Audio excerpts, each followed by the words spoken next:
Once again, it's time for us to return to the world of Sonic the Hedgehog, as seen in the pages of your Archie comics. It's been some time since we visited this world, so if you haven't read the rest of the series, I'll link the playlist in the iCards.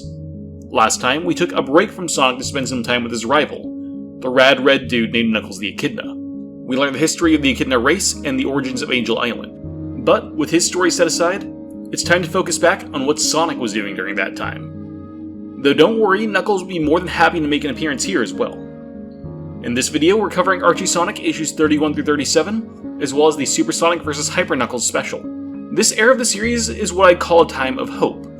Up until now, Robotnik's grip on Mobius has been strong. But over the course of these issues, we see many personal wins for the Freedom Fighters, and a huge blow to Robotnik's operations.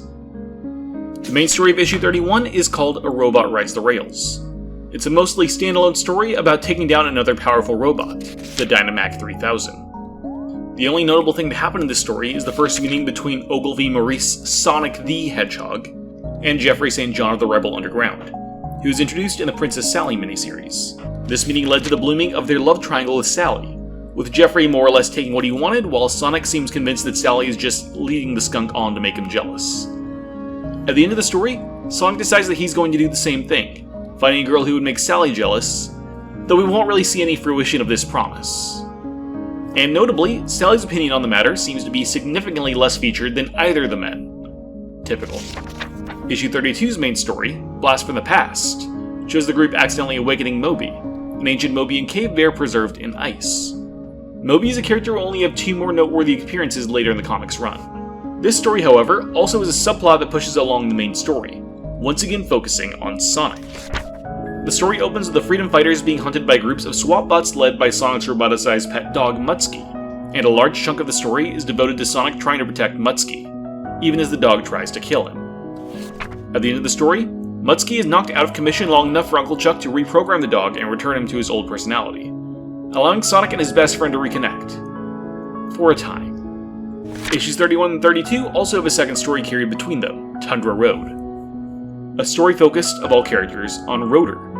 In it, he gets an emergency distress call from his mom, who lives in the Arctic with the rest of their herd and Rotor's younger brother Skeeter. Upon arriving, he learns that the entire herd has been brainwashed by Robotnik, who, much like in issue 26, is trying to freeze over the planet and kill all non-robotic life. Also like issue 26, Rotor is joined by Celia the Seal and Augustus the Polar Bear. The rest of the Arctic Freedom Fighters didn't appear here, being active in another part of the Arctic.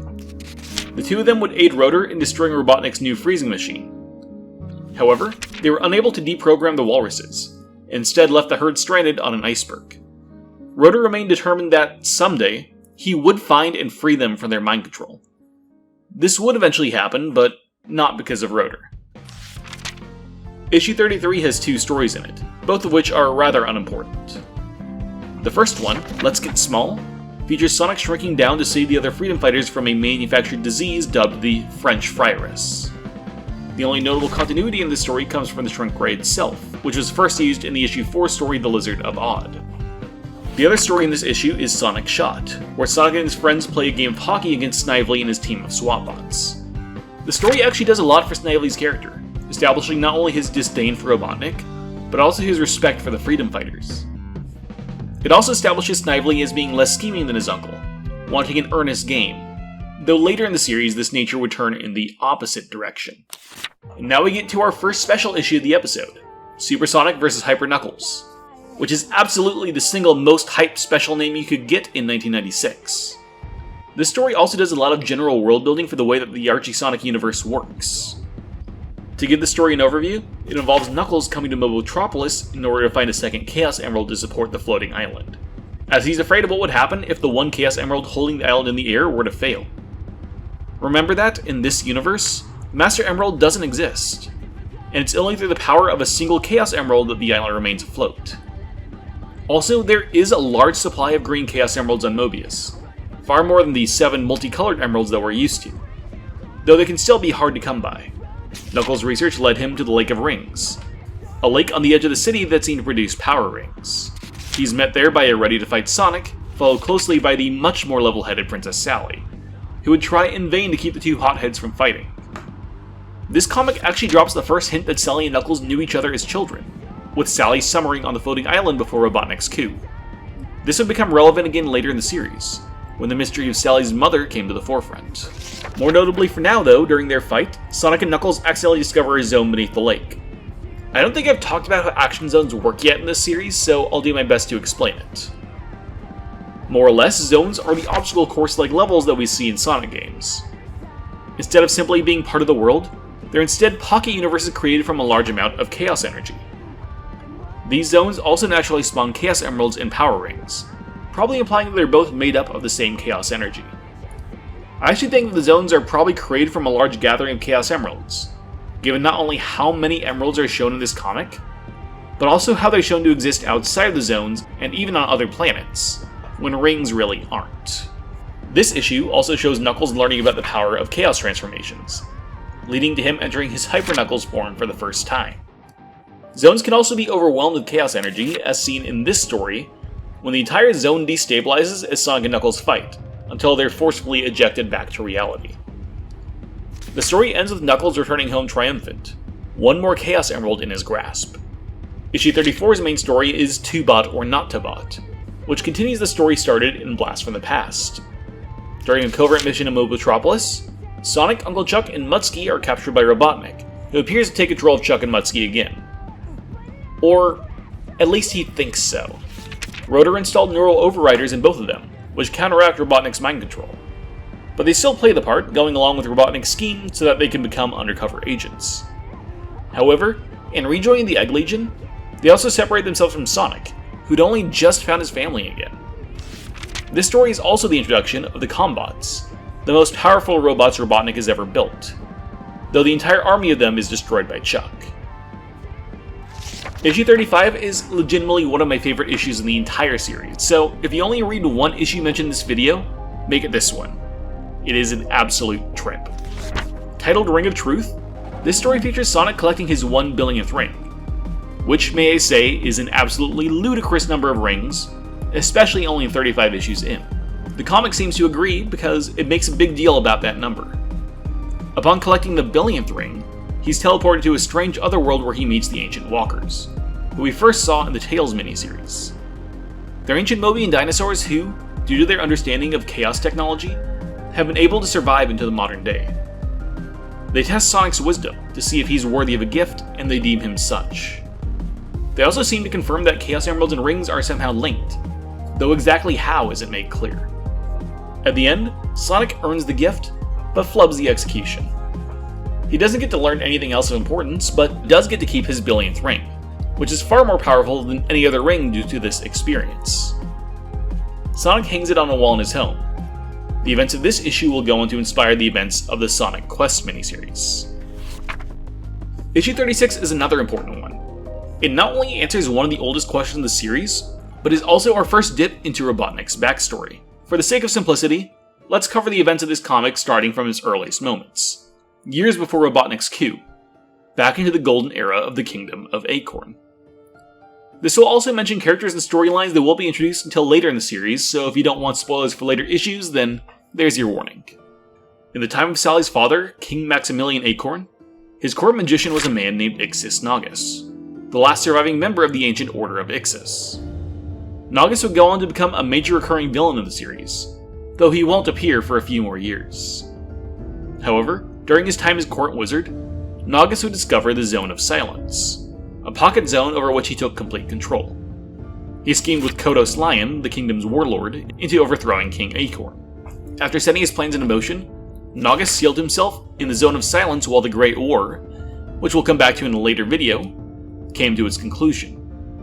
However, this is when another villain entered the fray, Julian Kintabor, Kodos' apprentice, and the eventual Dr. Ivo Robotnik.